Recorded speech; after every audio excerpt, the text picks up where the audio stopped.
Ატოჩოს მე ბარსელონას და მილანს ორივეს ქომაგობდი, ოღონდ ბარსელონას ქომაგობდი, მაშინ რომ ჯერ ტიტულია ეს ჩემპიონატზე არ ქონდა მოგებული და კუმანის გოლმა რომ მოაგებინა სამდორიასთან მერე და მერე ხო მაგარი ბარსელონა იყო ძალიან და მილანი და ერთმანეთს შეხვდნენ ფინალში 94-ში და კინოთეატრ ამირანში იყო დიდ ეკრანზე, მაშინ სად იყო ეს საკაბელოები და ზახში იყო სილტივი და ცხოვრება გადაახი და წავედი ამ ამირანში რა და რო შევდიოდი ამ ფოიეში ხა მაშინ მილანს უფრო მეტი შემოქმედი ყავდა საქართველოში ვიდრე ბარსას?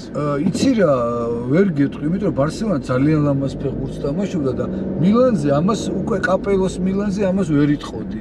თორე საკის მილანზე კი. მან უკვე კაპელო არის მწვრთნელი და ხო იცი 1-0-ების გუნდი იყო რა, მაგრამ საოცარი ოსტატები და რო შევედი ფოიეში, ხო იცი ბევრი გულშემატკივარი ირეოდა და წავიდა ლაპარაკი ვინვისკენ არის აქეთ-იქ და ვერ ვამბობ, გაიგე?